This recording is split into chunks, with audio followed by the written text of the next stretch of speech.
నేను ఎక్కడి నుంచో వచ్చానో ఒక్కసారి దర్శనం ఇమ్మన్నారు. దేవుడు ఎక్కడికి పారిపోళ్లే, రేపు చూడన్నారు. ఆయన అదే ముఖపంటమంలో కూర్చుని అక్షయలింగ విభో అని కీర్తన మొదలెట్టారు. రాళ్లు కరిగిపోయేటట్టుగా పాడుతున్న ఆ పాటకి భక్తులు, ఊళ్ళో వాళ్ళు, అర్చకుడు కూడా అలా నిలబడిపోయారు. ఆయన ఆలయం వంక చూసి అక్షయలింగ విభో అని కీర్తన చేస్తే ఆఖరణ కీర్తన పూర్తి చేసేటప్పటికి ఆలయం తాళాలు ఊడిపోయి తలుపులు తెరుచుకుని శివలింగ దర్శనం అయింది. అప్పుడు అక్కడ ఉన్న వాళ్ళందరూ ఆయన కాళ్ళ మీద పడ్డారు.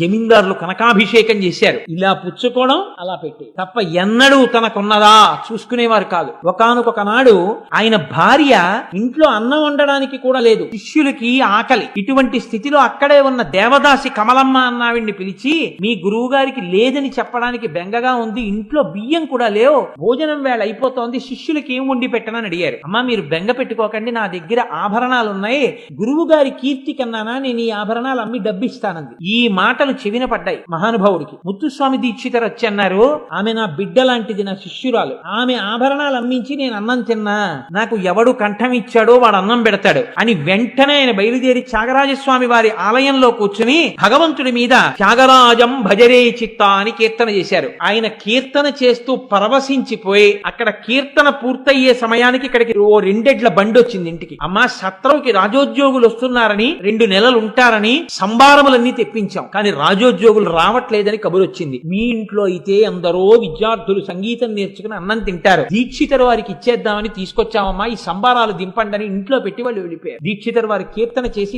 ఇంటికి వచ్చారు. 2 నెలలకి సరిపడ సామాగ్రి సత్రం వారు తెచ్చి ఇచ్చారన్నారు. అడిగితే సత్రం వారు అన్నారు, మాకేం తెలిసి విషయం మాకు తెలియదు. దీక్షితరు వారు వెంటనే మళ్ళీ త్యాగరాజస్వామి వారి గుడికి వెళ్లి త్యాగరాజస్వామి వారికి, త్యాగరాజస్వామి వారు అంటే పరమశివుడు, అక్కడ మళ్ళీ కీర్తన చేసి ఆయనకి కృతజ్ఞతలు ఆవిష్కరించారు. అంతటి మహానుభావుడు. ఒకానొక నాడు శరభోజీ మహారాజు గారికి ముత్తుస్వామి దీక్షితరు అంటే ఎంతో ప్రేమ. ఒక్కసారి నా ఆస్థానానికి వచ్చి కీర్తనలు చేస్తే ఎన్నో ఆభరణాలు ఇస్తానన్నాడు. భార్య అంది ఒక రోజు రాత్రి, ఏమండి మీకు శరభోజీ మహారాజు అంత ఇష్టం కదా, ఒక్కసారి వెళ్లి శరభోజీతో స్నేహం చేసి 4 కీర్తనలు ఆయన మీద పడకూడదా, ఆయన ఎన్నో ఆభరణాలు ఇస్తాడు, బంగారు ఆభరణాలు పెట్టుకోవాలని కోరికగా ఉంది అంది. అంటే ఆయన పడుకుని, అయ్యయ్యో నా భార్య నన్ను అర్థం చేసుకోలేకపోయింది, ఈ వాణి ఈశ్వరుడు ఇచ్చాడు, ఇన్నాళ్లు భగవంతుణ్ణి కీర్తించి భార్య బంగారు ఆభరణాల కోసం మహారాజుని కీర్తన చేయనా అనుకుని బాధతో ఆయన ఒక కీర్తన, అద్భుతమైనటువంటి హిరణ్మయీం లక్ష్మీం సదా భజామి హీనమానవాశ్రయం